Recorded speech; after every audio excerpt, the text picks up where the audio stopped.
جوتا الٹا ہو تو لوگ سمجھتے ہیں کہ یہ گناہ ہے اور کوئی بدشگنی ہے، فوراً اس کو سیدھا کرنے بھاگ جاتے ہیں. اس میں کوئی یہ پرانے لوگ سمجھتے تھے. اب تو الیاس قادری صاحب کا باقاعدہ کلپ آیا کہ اگر جوتی الٹی ہو تو اس کو سیدھا نہیں کرنا چاہیے.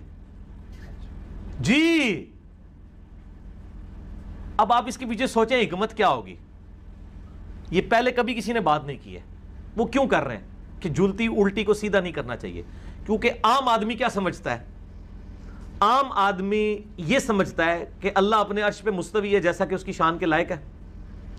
اور اللہ کے لیے جب اشارہ بھی کیا جاتا ہے حدیث میں بھی آسمان کی طرف، نبی الاسلام نے بھی کہا نا صحیح مسلم میں، اے اللہ گواہ رہنا، اے اللہ گواہ رہنا، اے اللہ گواہ رہنا. اس کی وجہ سے ایک عام مسلمان کے دل میں نا آسمان کی طرف، چونکہ آسمان دعا کا بھی قبلہ ہے، آسمان کی طرف اشارہ کرنا گویا اللہ کی طرف اشارہ کرنا. اس وجہ سے ایک عام مسلمان سمجھتا تھا کہ یہ جوتی کا تلوا جو ہے نا آسمان کی طرف نہیں ہونا چاہیے. یہ وجہ تھی جس کی وجہ سے لوگ اس کو برا سمجھتے تھے. اور اس عقیدت کی وجہ سے اگر اسے کوئی برا سمجھتا ہے نا تو میں اس کے ساتھ ہوں. اس کی محبت کا تقاضا ہے وہ سیدھا کر دے. اب الیاس قادری صاحب کے ساتھ کیا مسئلہ ہوا ہے؟ وہ اس لیے ان کا چونکہ یہ عقیدہ ہے کہ اللہ تعالیٰ کو عرش پہ ماننا بدعت ہے، ان کو یہ خدشہ ہو گیا کہ اس سے یہ چیز نہ ہو. کیونکہ انہوں نے فضان سنت میں بھی ایک شعر لکھا نا، کرو مہربانی تم اہل زمین پر، خدا مہربان ہوگا عرش بری پر.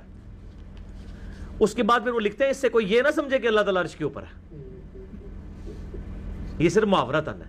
قرآن کم از کم 6 جگہ پہ کہہ رہا ہے ثم استوى علی العرش الرحمن علی العرش استوى. میں نے احمد بریلوی صاحب کا سورہ طٰہٰ کا ترجمہ دکھایا تھا.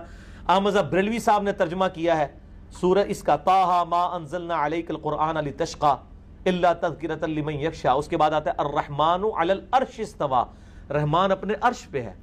احمد بریلوی صاحب نے ترجمہ کیا ہے رحمان اپنے عرش پر مستوی ہوا جیسا کہ اس کی شان کے لائق ہے. یعنی اللہ تعالیٰ عرش پہ ہے اور عرش پہ ہوتے ہوئے ہمارے ساتھ بھی ہے جیسا کہ اس کی شان کے لائق ہے. اس میں وہ ہم سلفیوں والا بھی مسئلہ ایکسٹریم والا نہ جائیں. میرا تو کلپ یوٹیوب پہ، آپ یوٹیوب پہ دنیا میں کہیں بیٹھ کے لکھیں نا اللہ کہاں ہے، where is God, where is Allah, English میں لکھیں اردو میں، سب سے پہلے میرا کلپ کھلتا، میں نے اس میں کھول کے بیان کی چیزیں. تو یہ جوتی والا کنسیپٹ اس لیے آیا تھا. لہٰذا اگر جوتی الٹی ہو جائے، اجتہاداً میرا یہی موقف ہے کہ جوتی سیدھی کر دی جائے. اس میں ہی یعنی ایک پھر کئی اور چیزیں میں آپ کو بتاؤں. جوتی الٹی ہوتی ہے، نیچے گندگی لگی ہوتی ہے، وہ گندگی ڈائریکٹ آ جاتی ہے. پھر چھوٹے بچے گھروں میں جب ہوتے ہیں نا، وہ ہو سکتا ہے وہ مطلب جوتی اٹھا کے منہ میں رکھ لیتے ہیں یا ان کے گیلے ہاتھ اس کے اوپر لگ جاتے ہیں. کئی ایک ایشوز ہیں. ویسے بھی یہ یعنی مطلب ویسے بھی نا مورلی بھی درست نہیں لگتا. لیکن یہ آج کل تازہ تھا جو کہ یہ کلپ چلا ہوا ہے اور بہت زیادہ چلا ہوا ہے اور اس کو پروموٹ کیا جا رہا ہے کہ جی اگر الٹی ہو جائے جوتی اس کو سیدھی نہیں کرنا.